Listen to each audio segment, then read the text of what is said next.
Muy bien. Muchas gracias una vez más a los que han podido venir.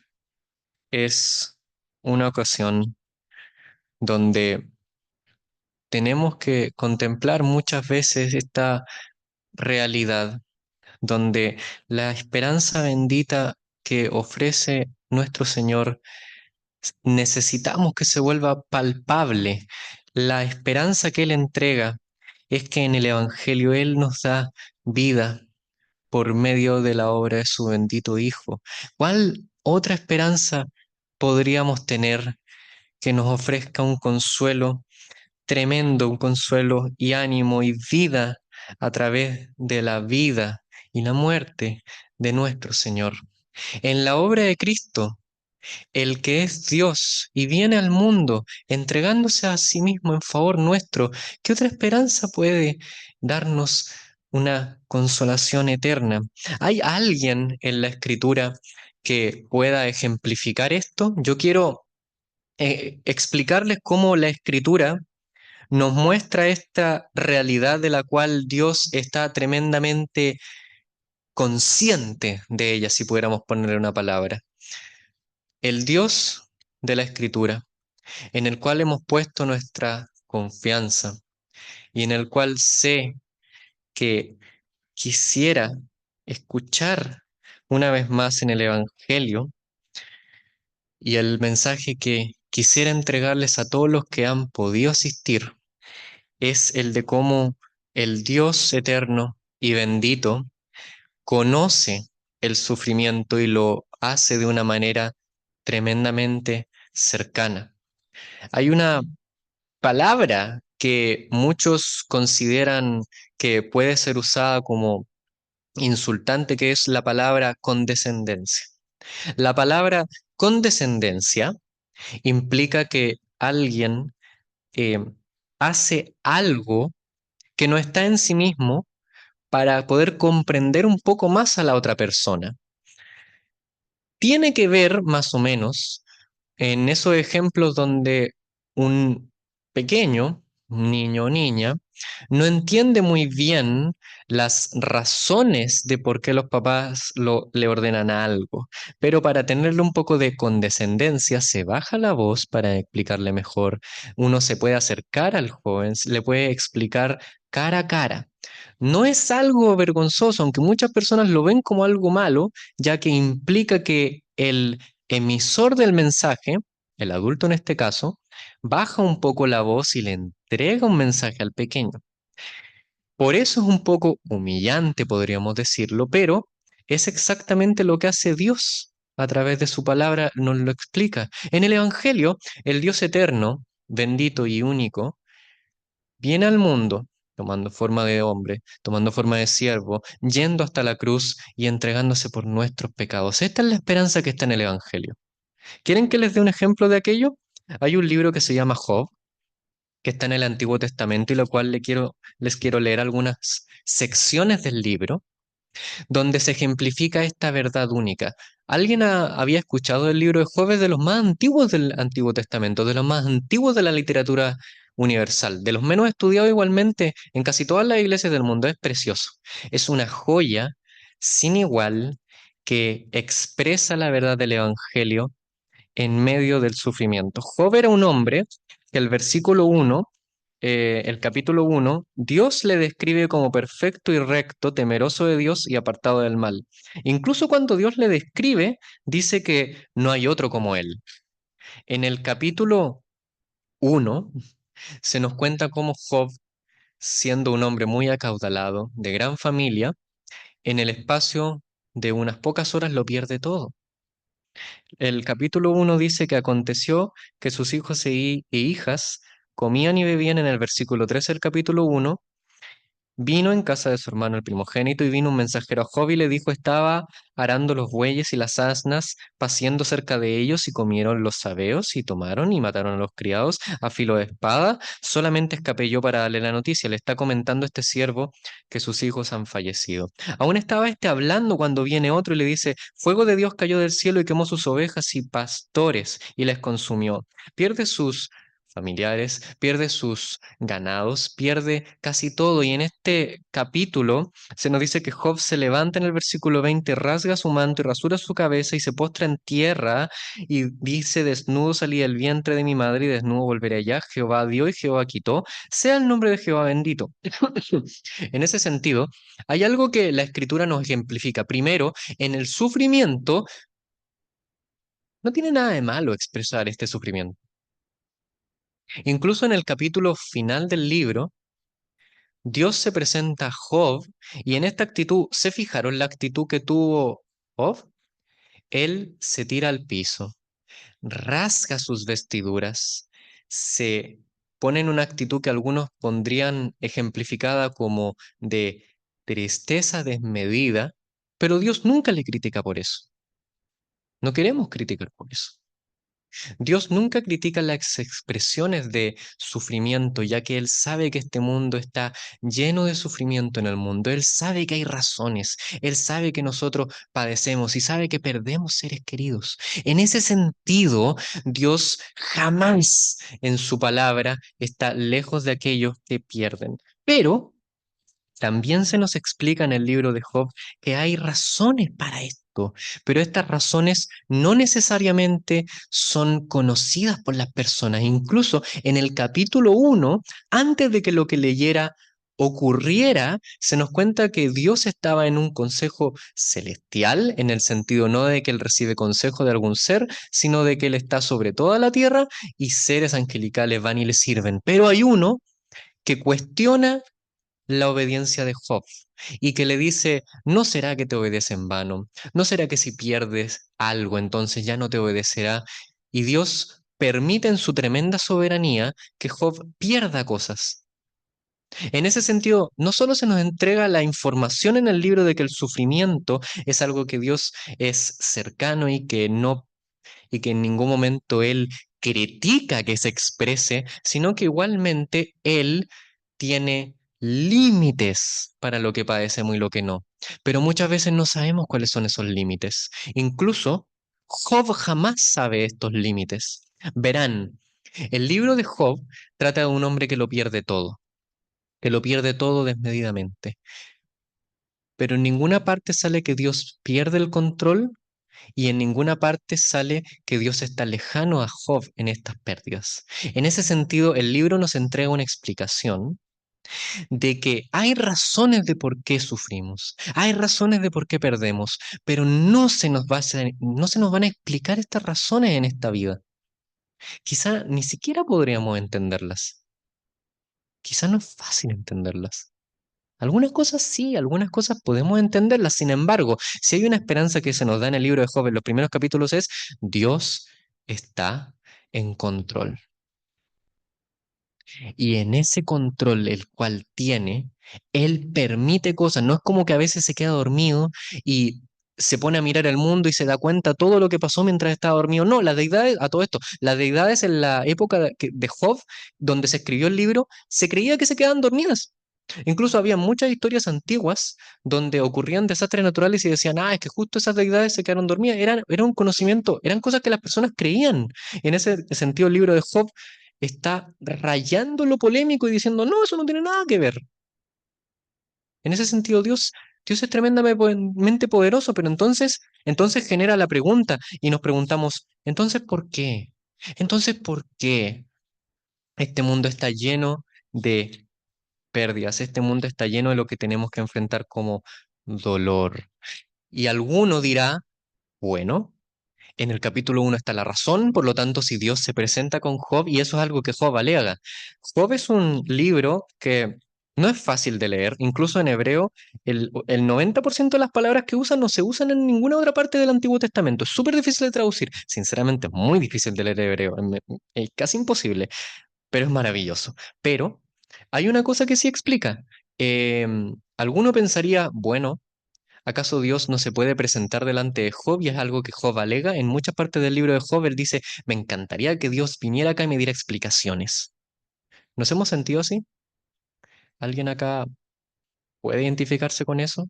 La Biblia no es lejana en explicar que las personas podemos sentirnos así. ¿Hay en alguna medida una seguridad en Dios, en que Él no se siente intimidado por las críticas, ni el dolor, ni la pena que sentimos? Ni siquiera se siente intimidado cuando nosotros lo cuestionamos. No es como que Dios, creo que hiciste algo mal y entonces Él va, se levanta de su silla y nos quita todo. No, Dios no es así porque Él no se siente intimidado. Su autoestima no es baja. Él no es un Dios que sea manipulable por nuestros sentimientos. Él es Dios y punto. Y en ese sentido, en el libro de Job, Dios trata de explicar a toda la humanidad, no solo a Job, cómo nuestra forma de ver a Dios muchas veces está moldeada por lo que pensamos y sentimos, y este velo tiene que quitarse y Dios tiene que ser presente delante de nosotros para que dejemos de creer que podemos controlarlo. En los capítulos finales del libro de Job, sorprendentemente, Dios se presenta a Job. Después de todos los capítulos, donde incluso Job usa palabras muy duras para criticar a Dios y decirle que él debería presentarse delante de él porque Job no hizo nada malo para merecerse lo que le está pasando y tiene razón. En ninguna parte sale que él se mereció alguna de las cosas que le pasaba. Pero cuando llegamos al capítulo 38 del libro de Job, la Biblia nos entrega la información de que Dios efectivamente se presenta a Job. Y cuando dice, entonces, capítulo 38, entonces respondió Jehová a Job desde un torbellino y le dijo, ¿se acuerdan al principio que hablé acerca de la palabra llamada condescendencia? Y que para muchos es humillante tener que bajar los estándares que tiene para explicar cosas y explicarlas a otros y implica un cierto dejo de humildad en el tema. La palabra que se usa acá en hebreo para respondió Jehová a Job no es la palabra que se usa para hablar de iguales. Perdón, no es la palabra que se usa para hablar entre autoridades y menores. No es la palabra que se usa para hablar de desiguales. No es la palabra que se usa para cuando los reyes le respondían a los súbditos. No es la palabra que se usa para hablar de las autoridades hablando a las personas del reino. No es la palabra que se usa para los padres para hablarle a los hijos. No es la palabra que se usa para las personas de alto conocimiento para hablarle a los de bajo conocimiento. No tiene que ver con eso. Es una palabra que siempre en la Biblia se usa para hablar de cercanos, para hablar de personas en un mismo nivel. En ese sentido, cuando Dios le habla a Job desde el torbellino, lo que está haciendo es acercarse a él y explicarle de la manera más sencilla, y esto es impresionante porque en ninguna parte le dice acerca del Consejo Celestial, en ninguna parte le habla acerca de su justicia, en ninguna parte le habla acerca de las razones por las que sufre, pero se presenta delante de él. Y es tremendo porque le dice, ¿dónde estabas tú cuando creé el mundo? ¿Puedes acaso entender todo lo que yo entiendo? Y luego se pone, de alguna forma, los últimos capítulos de Job descorren el velo de la creación, ve a los animales, ve las constelaciones, ve el tremendo y vasto universo en el cual nosotros tenemos mucho más conocimiento que Job, pero le trata de explicar, tú no creaste todo esto, yo sí lo creé. En ese sentido, de una manera implícita le dice, ¿puedes confiar en mí? Le hace una invitación. ¿Puedes confiar en mí? ¿Puedes confiar sin que yo te dé razones? Y al final del libro, créanlo o no, Dios no le explica jamás a Job el tema del capítulo uno. Nunca le dice, no, mira, lo que pasa es que yo estaba en un consejo y entró tal persona. Nunca le dice eso. Jamás le dice eso. Pero pudo haberlo hecho. Lo que pasa es que cuando existe el tema de la pérdida, del sufrimiento, del dolor, no necesitamos respuestas. Muchos lo hemos sentido así. Las razones pueden aminorar un poco el dolor y la carga, pero no necesariamente son lo que necesitamos. Necesitamos a un Dios cercano. Necesitamos a un Dios que sea parte de esta situación y entienda bien. ¿Y saben qué? Cuando se usa la palabra para respondió desde el torbellino, implica 100% una calidad de iguales tal que uno llega a cuestionarse y dice, pero ¿cómo Dios puede responder a Job desde el torbellino si realmente de manera práctica no lo puede entender? Dios no puede perder, ni puede morir. Pero la verdad capítulos después, libros después, años después, Dios mostraría que sí puede entender esas cosas. Años después, cuando el Señor Jesús vino al mundo, Él caminó entre sus criaturas e incluso dijeron de Él, este es el Cordero de Dios que quita el pecado del mundo. Este es Dios morando en medio de sus criaturas. Este es la divinidad humillándose y haciendo una humildad tal que hace una conmiseración o un dejo de cercanía e igualdad con su creación en el punto en que nunca dejando de ser Dios, se vuelve hombre y adquiere la capacidad incluso de morir en favor de nosotros y darnos una esperanza en la resurrección. Es ciertísimo que delante de Dios solamente hay para todos nosotros una muerte y después el juicio. Pero el libro de Hebreos nos enseña que así como nosotros morimos una vez después del juicio, el Señor Jesús murió una vez y luego para Él vino la vida eterna y la resurrección que Él puede entregar a todos aquellos que en Él crean. Estimados, no hay mayor consuelo que este. No lo puede haber. El mundo y sus ideas tratan de dar consuelo a través de las emociones. Tienes que sentirte mejor, tienes que tratar mejor, pero en el fondo sabemos que eso no es tan fácil porque al final uno no controla lo que siente y aún si, y aún si pudiéramos decidir, no, yo voy a eh, controlar lo que siento, no necesariamente podemos, porque las circunstancias nos ganan, incluso necesitamos que alguien nos valide en alguna forma. Esa forma que tiene el mundo de basarse 100% en los sentimientos no sirve, porque dentro de nosotros estamos sujetos a las circunstancias de la vida. También puede ser algunos que digan, no, pero yo puedo basarme en lo que tengo y en lo que hago y así, independiente de cómo me sienta, sé que soy exitoso. No se puede, porque al final en la realidad de la vida somos tan sujetos a las circunstancias, una vez más, que no podemos basarnos en eso. Hoy sabemos que no podemos basarnos en eso, pero cuando tenemos una persona cercana que parte a la presencia de Dios y que tiene una esperanza en Cristo como Señor y Salvador, como sabemos que tiene nuestro hermano que ha partido, entonces podemos tener una confianza en que donde esté, si está con nuestro Dios, entonces eso es lo mejor. Estimados,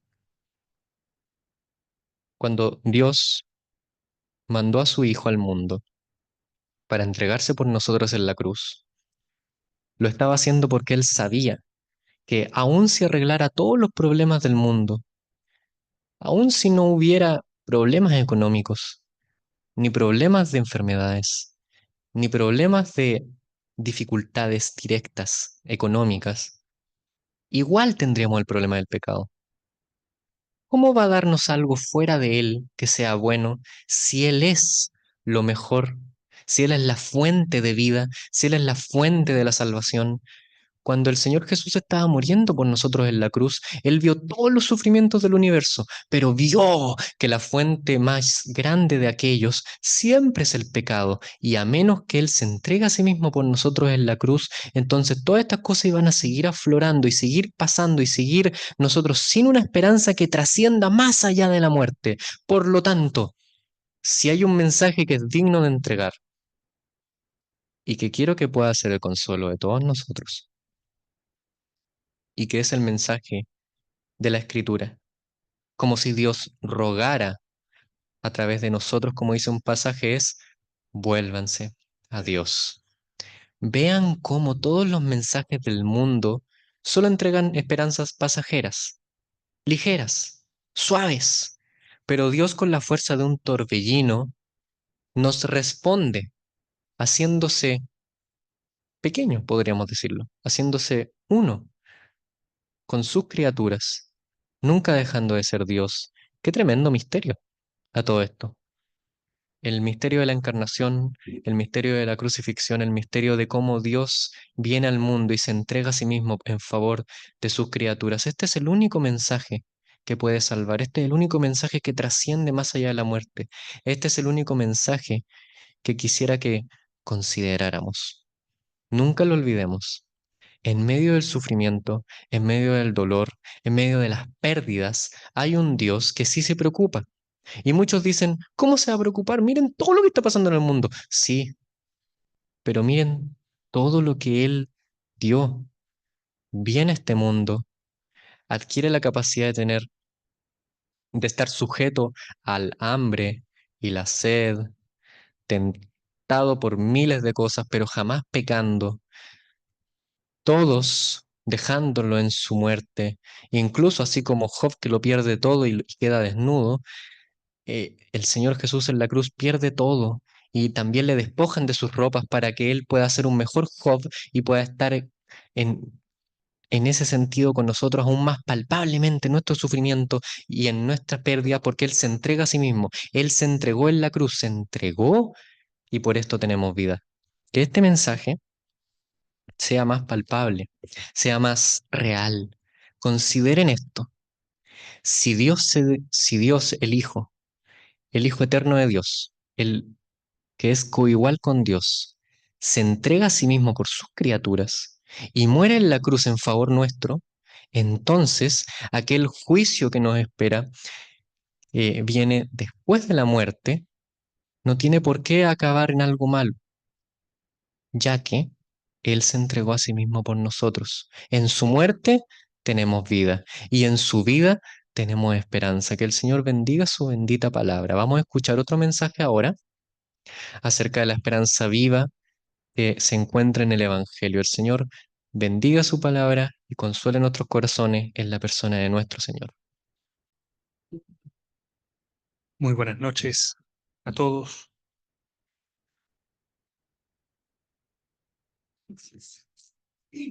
Quiero adherirme a los afectos y a las condolencias a la familia. Que nuestro Señor les bendiga y les consuele en estos momentos difíciles. Quiero para esta segunda parte compartir con ustedes un pasaje, tan solamente 2 versículos, que habla precisamente de la muerte. Es un pasaje que habla de la muerte. Está en la Biblia.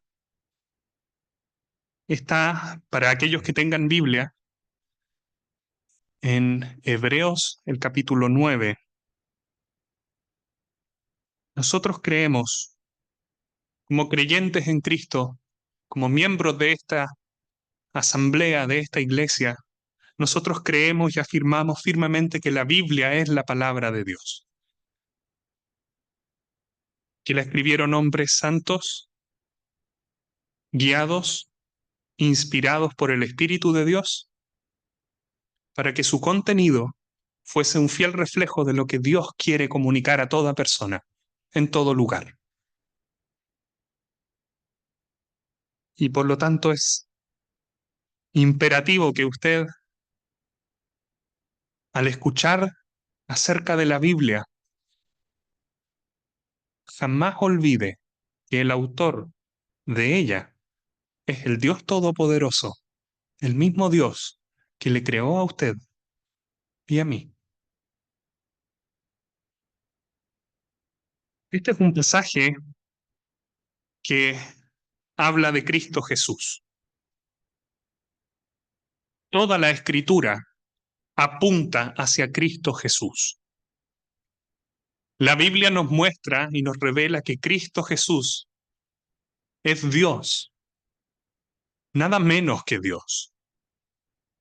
Es mucho más allá que un maestro, es mucho más allá que un enseñador, que un gran profeta. Es Dios que vino a este mundo como un hombre.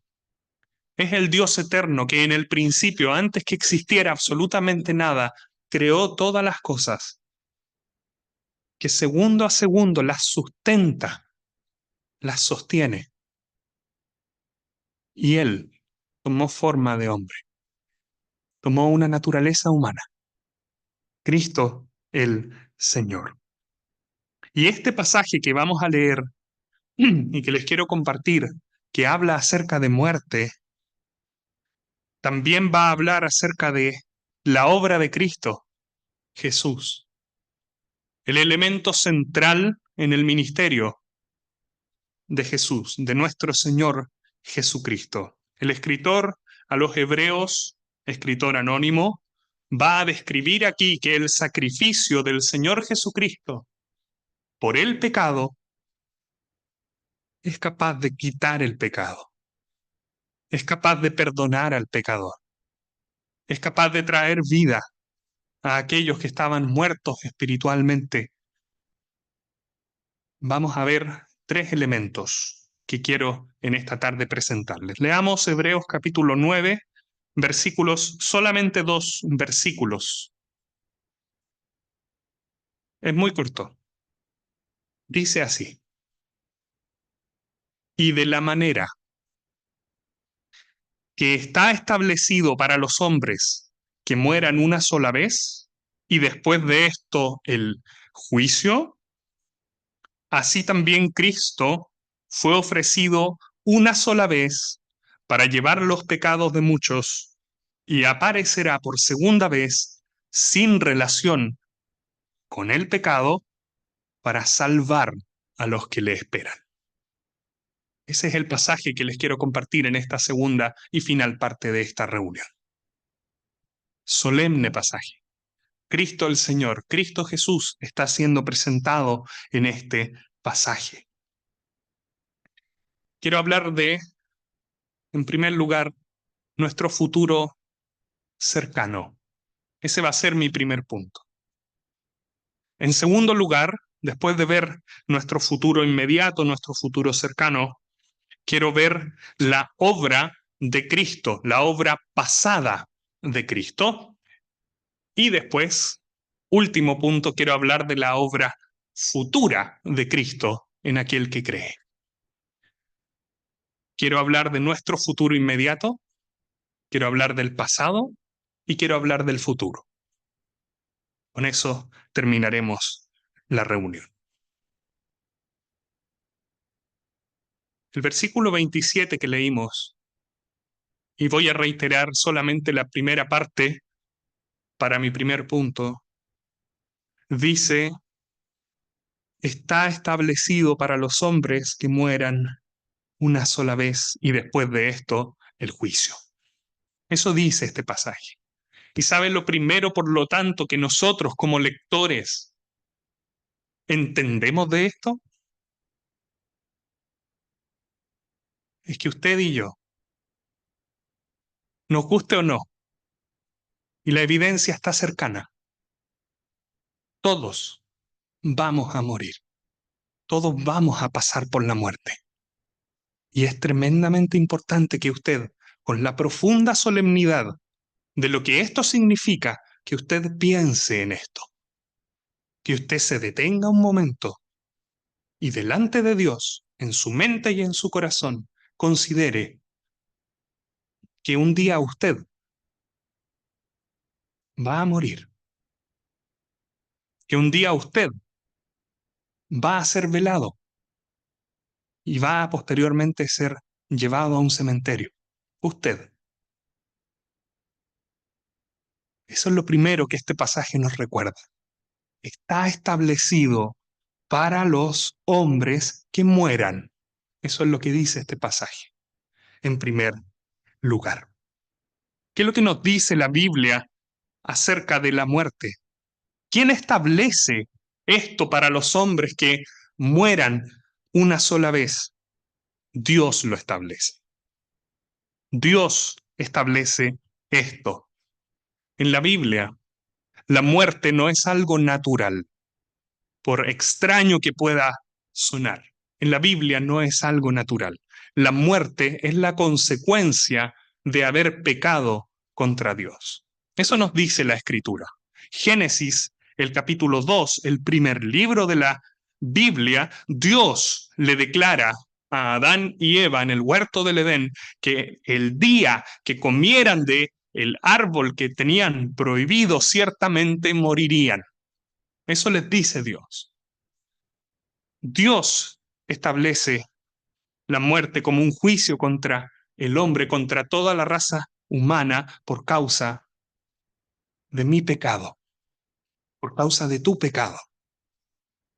delante de Dios, la muerte es merecida por causa de nuestro pecado. Lo primero que yo quiero enfatizar en esta tarde es que nos vamos a morir un día. Un día nosotros vamos a cerrar nuestros ojos y es por causa de nuestro pecado delante de Dios. Don Luis, él ya lo experimentó, él ya partió, él no está aquí, su alma, su parte consciente no está aquí, aquí está la otra parte de él, su cuerpo solamente. Él ya partió a la presencia del Señor. Usted también un día va a morir. Y eso es lo primero que este pasaje te recuerda. Por favor, le ruego que lo considere.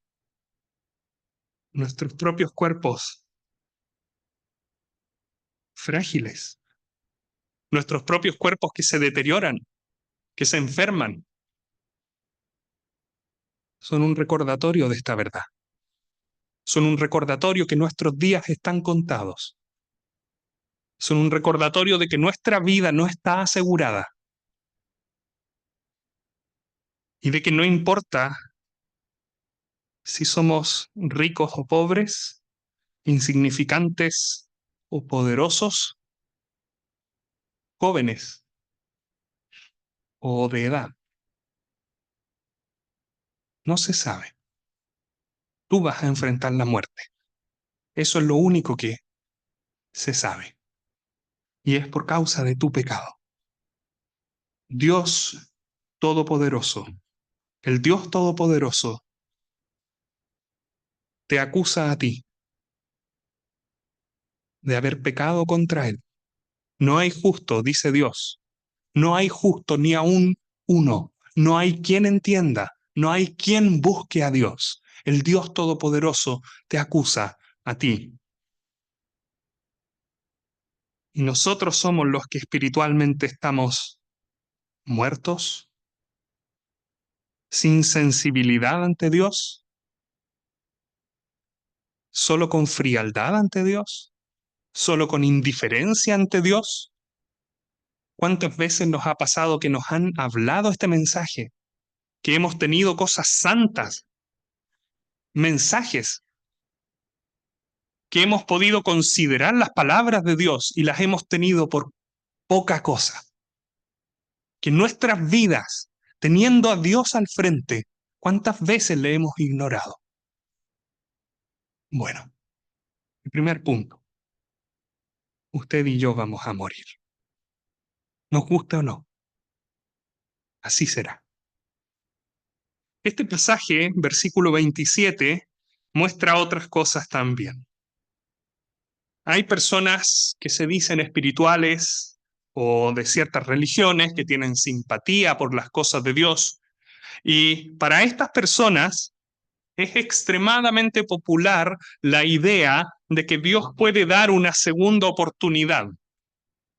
Algo así como tal vez las religiones o las filosofías orientales, de que puede haber algún tipo de reencarnación o que puede haber una oportunidad para enmendar cosas que en esta vida tal vez no hubiésemos podido hacer bien. Este pasaje dice que no solamente está establecido para los hombres que mueran, sino que también dice una sola vez.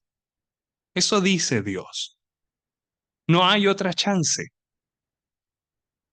Dicho sea de paso, si alguien piensa o cree en la reencarnación, este pasaje dice que eso no existe. Es una sola vez. Es esta vida la que tienes para poner tus cuentas delante de Dios en orden y nada más. Los hombres mueren una sola vez. Y esta vida es extremadamente corta. Pero ¿sabes qué? A pesar de que esta vida es corta, a pesar de que no hay ninguna otra oportunidad para enmendar, eso no significa que la muerte sea el final. Porque este mismo versículo 27 que ya hemos leído dice de la manera que está establecido para los hombres que mueran una sola vez, no acaba ahí. Dice, y después de esto, el juicio. Eso es otra cosa que yo quiero hablar en este mi gran primer punto, que es nuestro futuro inmediato. Vamos a morir. No hay otra oportunidad de enmendar las cosas. Pero no es el final. Después de la muerte, este pasaje dice que después de la muerte viene el juicio. Después de la muerte te vas a encontrar con Dios. Y Él va a estar allí. Y Él va a ser tu juez. Hay algunos pasajes que dicen, por ejemplo, en el Antiguo Testamento, cuando Dios o había disciplinado de varias maneras a su pueblo Israel, pero no querían arrepentirse, Dios les dice, prepárate para venir al encuentro de tu Dios. Prepárate para venir al encuentro de tu Dios.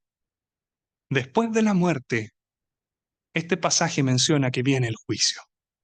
Viene el juicio. Y otro pasaje también en el Antiguo Testamento de la Biblia dice, ¿quién podrá estar en pie cuando Él se manifieste? ¿Quién podrá estar en pie? En pie, Malaquías capítulo 3, versículo 2. ¿Podrá estar usted en pie cuando sea el momento del juicio? Cuando partas de este mundo, cuando ya no va a haber nada más, no va a haber una reencarnación, no va a haber una segunda oportunidad. Pero no es el final, es el juicio. Ahí recién comenzó tu juicio. Esto le dice el escritor a estas personas que estaban recibiendo esta carta hace casi 2000 años atrás. Van a morir. No hay otra oportunidad de volver a esta vida tal cual. Pero eso no es el final. Viene el juicio después. Ese es mi primer punto. Eso va a pasar. Ese es tu futuro inmediato. Ese es tu futuro cercano. Pasarás por la muerte.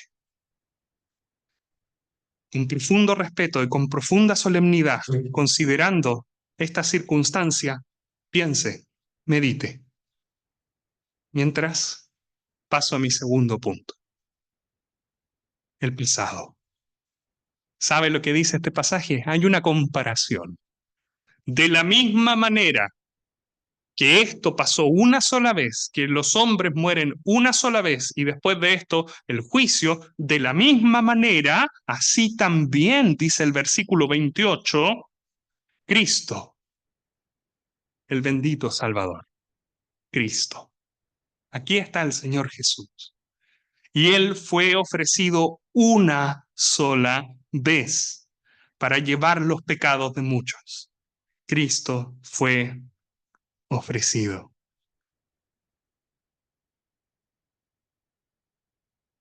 Y es impactante pensar que el mismo juez que se habla en el versículo 27, que viene el juicio, bueno, el mismo juez que va a juzgar es precisamente el que está aquí, no juzgando en el versículo 28, sino siendo ofrecido. Eso dice, Cristo fue ofrecido. Este libro, Hebreos, está repleto de detalles acerca de qué significa esta ofrenda del Señor Jesucristo. El versículo 26, uno antes de los que leímos, nos da bastante más detalles. Dice al final que se presentó una vez para siempre por el sacrificio de sí mismo. Esta es la ofrenda de Cristo. Esta es la ofrenda. Él fue ofrecido. Es el sacrificio de sí mismo. Es su muerte en una cruz romana hace 2000 años atrás. Esa muerte en cruz romana entregado por los sacerdotes de la época, no fue un accidente. Allí en esa cruz, el bendito Hijo de Dios, Cristo el Señor, estaba dando su vida. Él estaba muriendo allí por ti, en tu lugar, en mi lugar. Los pecados míos y el castigo que venía a mí por mis pecados lo está sufriendo Él en esa cruz, en el pasado, y como dice este versículo, una sola vez.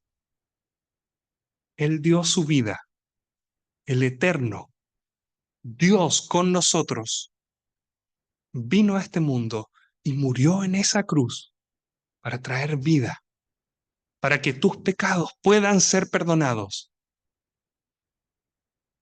por su muerte allí, para que tú puedas gozar de vida eterna, las cuentas saldadas delante de Dios y la gloria eterna también. Hay un versículo, Romanos capítulo 5, versículo 10, dice, siendo enemigos de Dios, fuimos reconciliados con Dios por la muerte de su Hijo. Cristo el Señor, el juez, es también el Salvador. El que es el juez.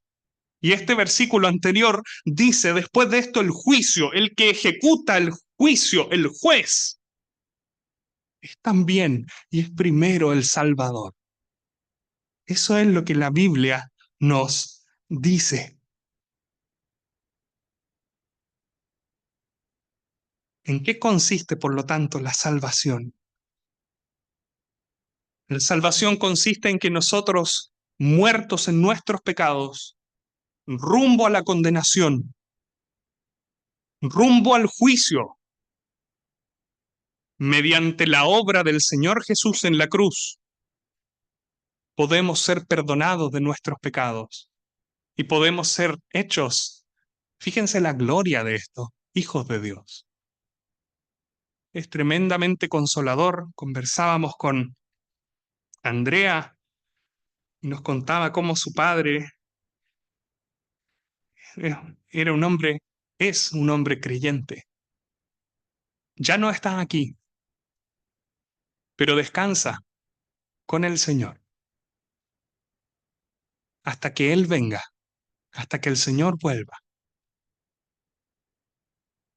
¿Qué hay de usted? En esto consiste la obra de Cristo, el pasado. Él lo hizo y lo hizo una vez, una sola vez. Y para siempre, por ti. Él dio su vida por ti. Pero ahora quiero ir al futuro. Tercer y final punto. Mire lo que dice el versículo 28 al final. Cristo fue ofrecido una sola vez para llevar los pecados de muchos y aparecerá por segunda vez, sin relación con el pecado, para salvar a los que le esperan. Una vez que Cristo ha quitado de en medio nuestro pecado, habiéndolo llevado Él en su cuerpo sobre el madero, como dice la Escritura, Él ofrece perdón. Él ofrece salvación a toda aquella persona que por la fe cree en Él y se aferra a esa obra de la cruz. Pero este versículo nos recuerda otra verdad preciosa. Y es una verdad tremendamente consoladora en estos momentos de dolor. Que Cristo Jesús, el que fue ofrecido, según el versículo 28, el que fue ofrecido, el que murió, va a volver. Y eso significa que Él está vivo. Eso significa que Él no quedó muerto. Y me encantan las palabras de nuestro propio Señor Jesucristo en Apocalipsis. Él dice y se describe a sí mismo como aquel que vive, estuvo muerto, pero vive por los siglos de los siglos. Así mismo, tal cual. Vive, estuvo muerto, pero vive por los siglos de los siglos. Al tercer día resucitó. Y no resucitó como un espíritu, resucitó en todo sentido de la palabra.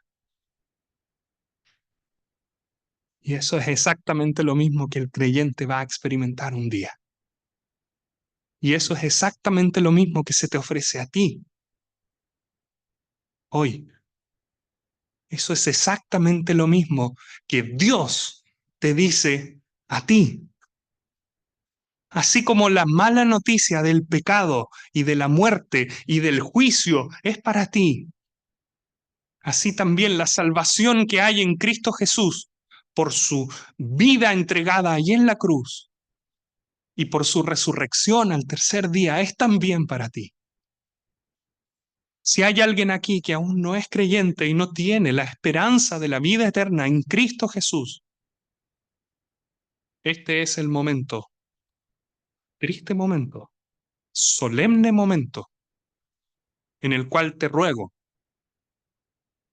que pienses en estas cosas. Si hay alguien aquí que, siendo creyente, sabe que tal vez hay cosas que pueda enmendar, la cruz de Cristo es para ti también. Solemne momento. Estamos ante la presencia de la muerte, pero realmente siempre estamos en la presencia de la muerte. Nuestros propios cuerpos son testigos de eso. ¿Has pensado que tu propia muerte puede ser inminente? Ni Dios lo permita, pero puede ser. ¿Has pensado que después de tu muerte no hay una falta de conciencia, se acabó todo y hasta ahí llegué? No. Este pasaje dice, hay juicio, hay juicio.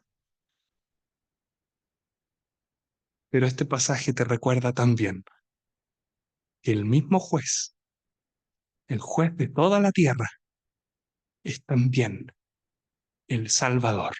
Es Cristo Jesús, quien se dio a sí mismo en la cruz por ti. Este es el mensaje del Evangelio.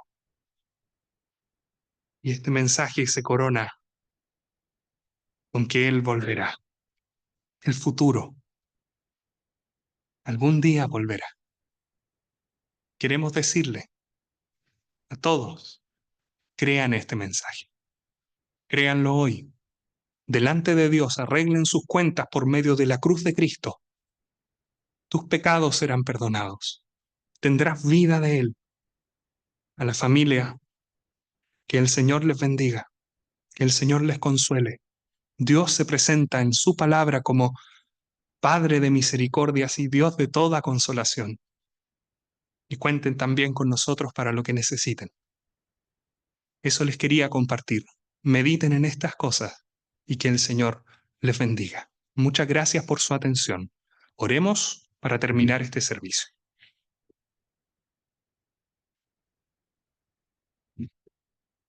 Nuestro Dios y Padre Celestial, en medio de una situación tan difícil como es la partida de alguien a tu presencia,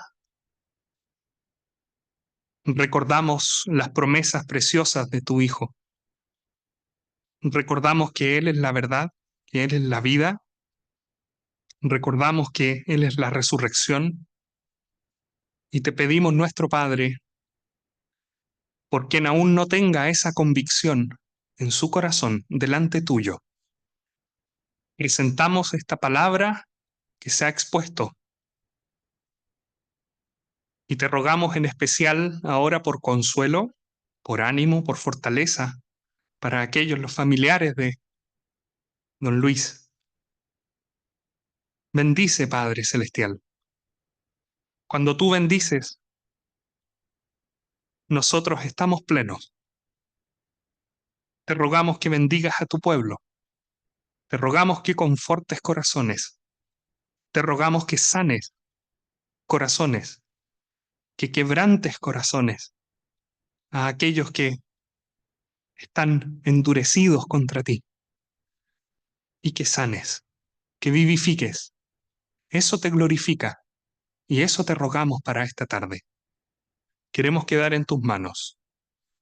Gracias, nuestro Dios, y lo hacemos todo en el nombre precioso de nuestro Señor y Salvador, el Señor Jesús. Amén.